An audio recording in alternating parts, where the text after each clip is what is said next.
Exodus chapter 18. This chapter is concerning Moses himself and the affairs of his own family. 1. Jethro, his father-in-law, brings to him his wife and children.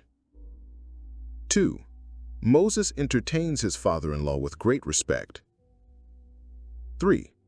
Jethro advises him about the management of his business as a judge in Israel to take inferior judges in to his assistance. And Moses, after some time, takes his counsel. Exodus chapter 18. Jethro's visit to Moses. 1. When Jethro, the priest of Midian, Moses' father-in-law, heard of all that God had done for Moses and for Israel his people, and that the Lord had brought Israel out of Egypt. Then Jethro, Moses' father-in-law, took Zipporah, Moses' wife, after he had sent her back, and her 2 sons, of which the name of the one was Gershom, for he said, I have been an alien in a strange land. And the name of the other was Eleazar, for the God of my father, said he, was mine help, and delivered me from the sword of Pharaoh.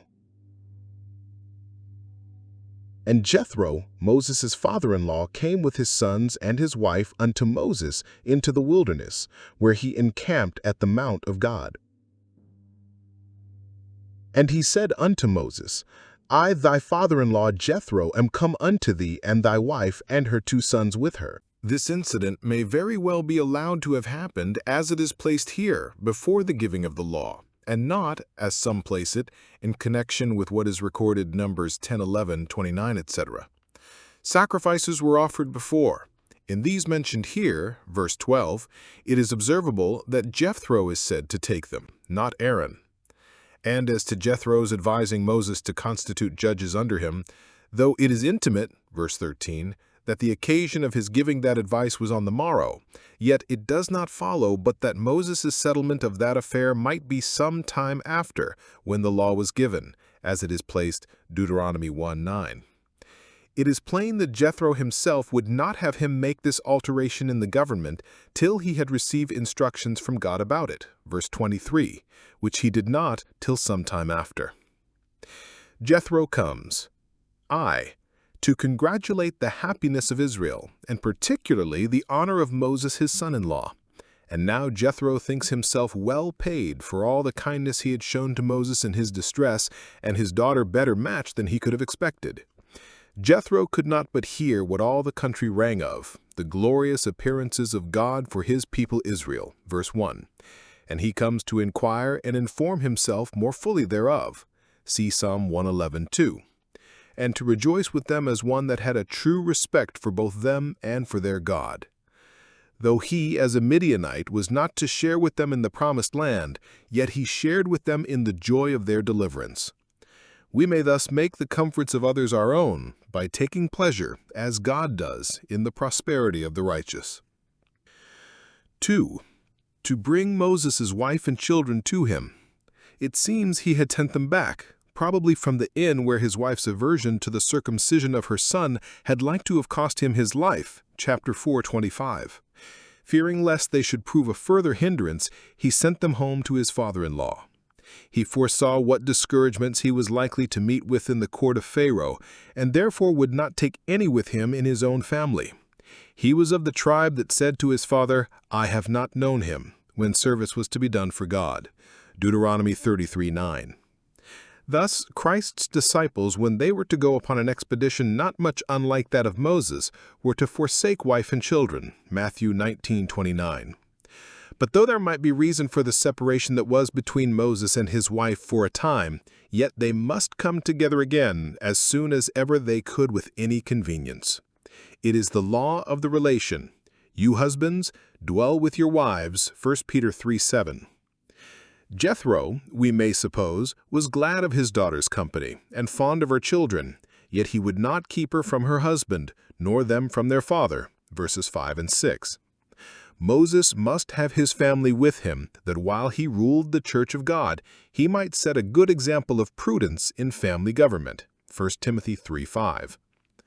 Moses now had a great deal of both honor and care put upon him, and it was fit that his wife should be with him to share with him in both. Notice is taken of the significant names of his 2 sons. 1. The eldest was called Gershon, a stranger, Moses designing thereby not only a memorial of his own condition, but a memorandum to his son of his condition also, for we are all strangers on earth, as all our fathers were. Moses had a great uncle almost of the same name, Gershon, a stranger, for though he was born in Canaan, Genesis 46:11, yet even there the patriarchs confessed themselves strangers. 2. He called the other Eliezer, my God, a help, as we translated. It looks back to his deliverance from Pharaoh, when he made his escape after the slaying of the Egyptian. But if this was, as some think, the son that was circumcised at the inn as he was going, I would rather translate it so as to look forward, which the original will bear. The Lord is my help and will deliver me from the sword of Pharaoh, which he had reason to expect would be drawn against him when he was going to fetch Israel out of bondage. Note that when we are undertaking any difficult service for God and our generation, it is good for us to encourage ourselves in God as our help. He that has delivered does and will deliver. 7. And Moses went out to meet his father-in-law, and did obeisance, and kissed him, and they asked each other of their welfare, and they came into the tent. 8. And Moses told his father-in-law all that the Lord had done unto Pharaoh and to the Egyptians for Israel's sake, and all the travail that had come upon them by the way, and how the Lord delivered them. 9. And Jethro rejoiced for all the goodness which the Lord had done to Israel, whom he had delivered out of the hand of the Egyptians. 10. And Jethro said, Blessed be the Lord, who hath delivered you out of the hand of the Egyptians, and out of the hand of Pharaoh, who hath delivered the people from under the hand of the Egyptians. 11. Now I know that the Lord is greater than all gods, for in the thing wherein they dealt proudly he was above them. 12. And Jethro, Moses' father-in-law, took a burnt offering and sacrifices for God, and Aaron came and all the elders of Israel to eat bread with Moses' father-in-law before God. Observe here, the greeting that took place between Moses and his father-in-law, verse 7. Though Moses was a prophet of the Lord, a great prophet and king in Jeshurun, yet he showed a very humble respect to his father-in-law. However God in his providence is pleased to advance us, we must make conscience of giving honor to whom honor is due, and never look with disdain upon our poor relations. Those that stand high in the favor of God are not thereby discharged from the duty they owe to men, nor will that justify them in a stately, haughty carriage. Moses went out to meet Jethro, did homage to him, and kissed him. Religion does not destroy good manners. They asked each other of their welfare. Even the kind how-do-you-dos that pass between them are taken notice of as the expressions and improvements of mutual love and friendship. 2. The narrative that Moses gave his father-in-law of the great things God had done for Israel, verse 8. This was one thing Jethro came for, to know more fully and particularly what he had heard the general report of. Note, conversation concerning God's wondrous works is profitable conversation. It is good and to the use of edifying, Psalm 105:2. Compare Psalm 145:11 and 12. Asking and telling news and discoursing of it are not only an allowable entertainment of conversation, but are capable of being tuned to a very good account by taking notice of God's providence and the operations and tendencies of that providence in all occurrences. 3. The impressions this narrative made on Jethro. 1. He congratulated God's Israel. Jethro rejoiced, verse 9. He not only rejoiced in the honor done to his son-in-law, but in all the goodness done to Israel, verse 9. Note, public blessings are the joy of public spirits. While the Israelites were themselves murmuring, notwithstanding all God's goodness to them, here was a Midianite rejoicing. This was not the only time that the faith of the Gentiles shamed the unbelief of the Jews. See Matthew 8:10. Standers-by were more affected with the favors God had shown to Israel than those were that received them. 2. He gave the glory to Israel's God, verse 10. Blessed be Yahweh, for by that name he is now known, who hath delivered you, Moses and Aaron, out of the hand of Pharaoh, so that though he designed your death, he could not effect it, and by your ministry has delivered the people. Note, whatever we have the joy of, God must have the praise of. 3. His faith was hereby confirmed, and he took this occasion to make a solemn profession of it. Now know I that Yahweh is greater than all gods. Observe, 1. The matter of his faith, that the God of Israel is greater than all pretenders, all false and counterfeit deities that assume divine honors.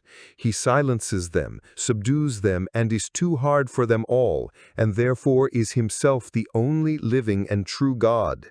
He is also higher than all princes and potentates, who are called gods, and has both an incontestable authority over them and an irresistible power to control and overrule them. He manages them all as he pleases, and gets honor upon them, however great they are. 2. The confirmation and improvement of his faith. Now I know. He knew it before, but now he knew it better. His faith grow up to a full assurance upon this fresh evidence. Those obstinately shut their eyes against the clearest light who do not know that the Lord is greater than all gods. 3. The ground and reason upon which he built it. For wherein they dealt proudly, the magicians, and the idols which the Egyptians worshipped, or Pharaoh and his grandees, they both opposed God and set up in competition with him. The magicians were baffled, the idols shaken, Pharaoh humbled, his powers broken, and in spite of all their confederacies, God's Israel was rescued out of their hands. Note, sooner or later, God will show himself above those who by their proud dealings contest with him. He that exalts himself against God shall be abased. 4. The expressions of their joy and thankfulness. They had communion with each other both in a feast and in a sacrifice. Verse 12. Jethro, being hearty in Israel's interests, was cheerfully admitted, though a Midianite, into fellowship with Moses and the elders of Israel, forasmuch as he also was a son of Abraham, though of a younger house. 1. They joined in a sacrifice of thanksgiving. Jethro took burnt offerings for God, and probably offered them himself, for he was a priest in Midian, and a worshipper of the true God, and the priesthood was not yet settled in Israel. Note, mutual friendship is sanctified by joint worship. It is a very good thing for relations and friends, when they come together, to join in the spiritual sacrifice of prayer and praise, as those that meet in Christ, the center of unity. 2. They joined in a feast of rejoicing, a feast upon the sacrifice.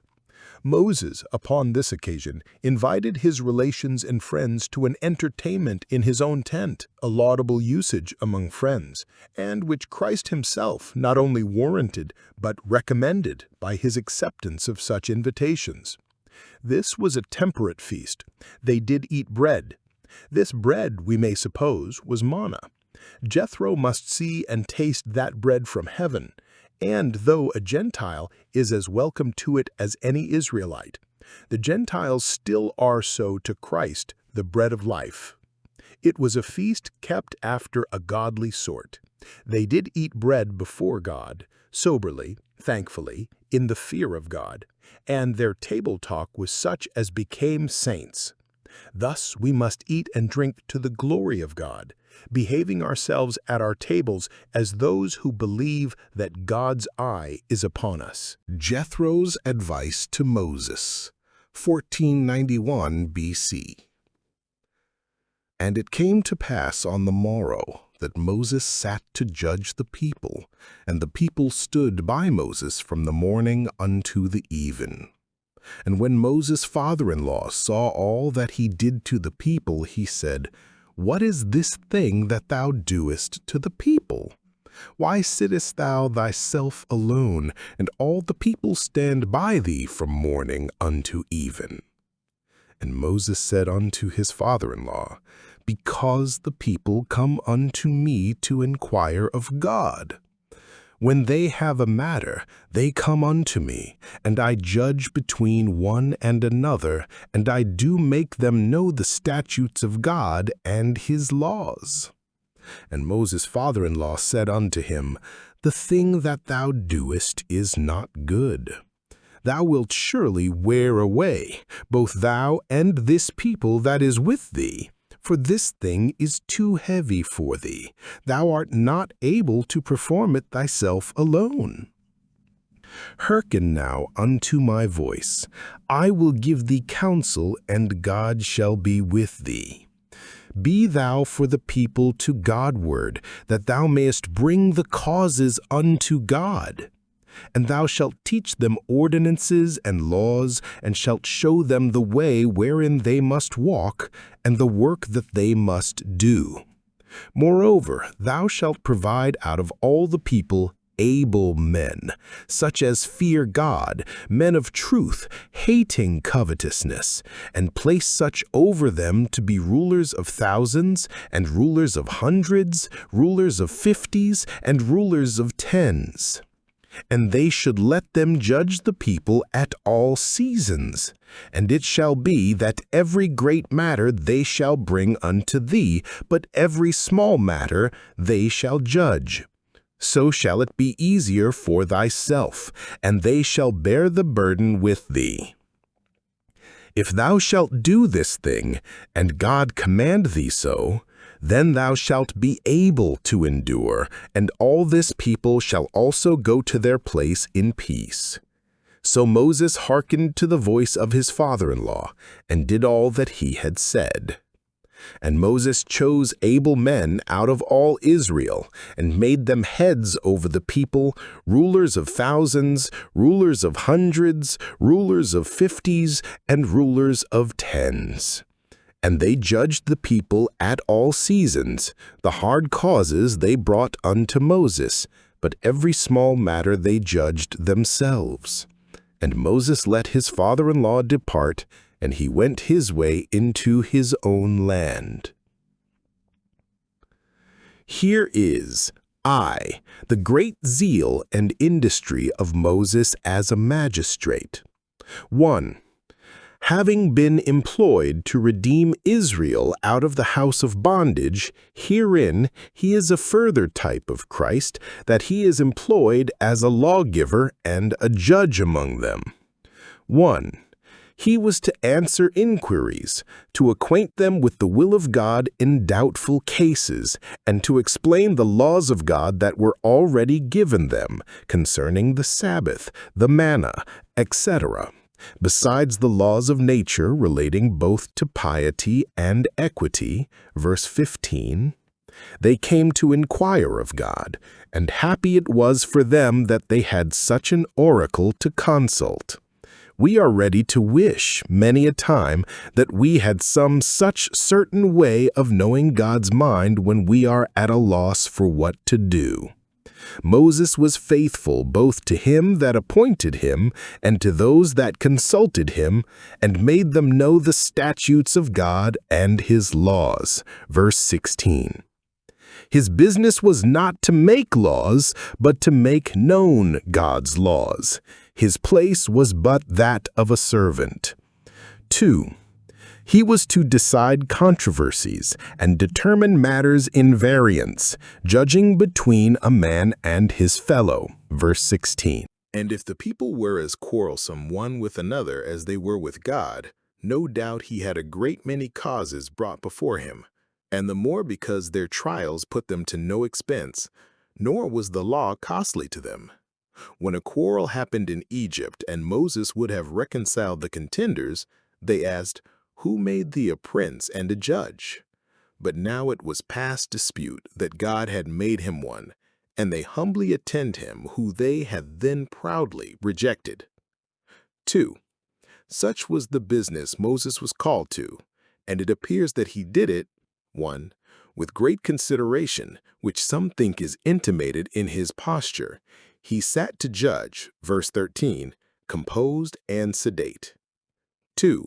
With great condescension to the people who stood by him, verse 14.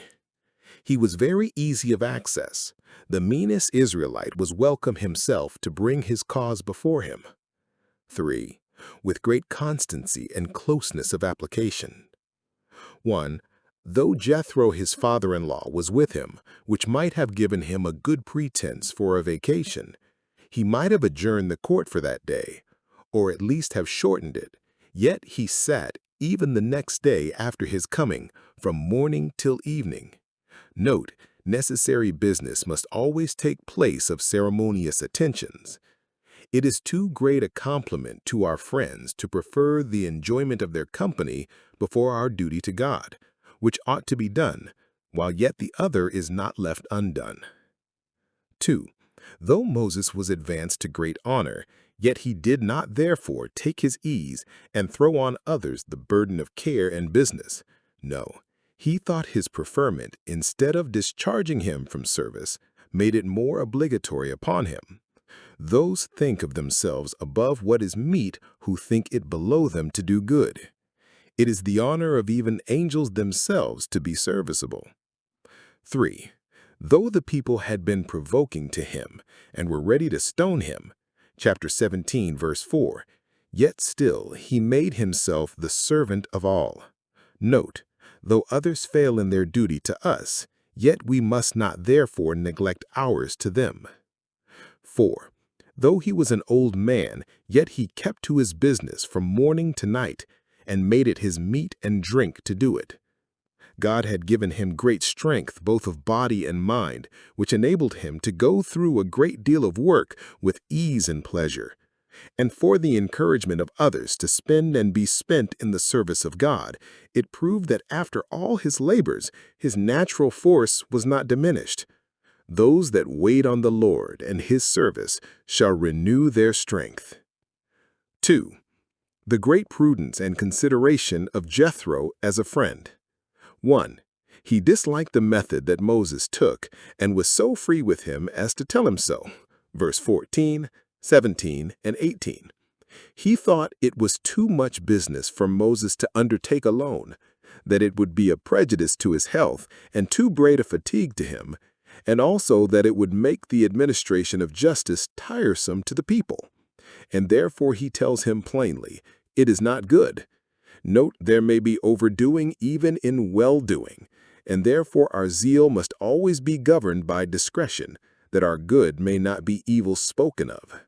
Wisdom is profitable to direct, that we may neither content ourselves with less than our duty, nor overtask ourselves with that which is beyond our strength. 2. He advised him to such a model of government as would better answer the intention, which was, 1. That he should reserve to himself all applications to God. Verse 19. Be thou for them to Godward. That was an honor in which it was not fit any other should share with him. Numbers 12, 6-8. Also, whatever concerned the whole congregation in general must pass through his hand. Verse 20. But, 2. That he should appoint judges in the several tribes and families, who should try causes between man and determine them, which would be done with less noise and more dispatch than in the general assembly wherein Moses himself presided. Thus they must be governed, as a nation by a king as supreme, and inferior magistrates sent and commissioned by him. 1 Peter 2, 13 and 14. Thus many hands would make light work, causes would be sooner heard, and the people eased by having justice thus brought to their tent doors. Yet, 3. An appeal might lie, if there were just cause for it, from these inferior courts to Moses himself, at least if the judges were themselves at a loss. Every great matter they shall bring unto thee. Verse 22.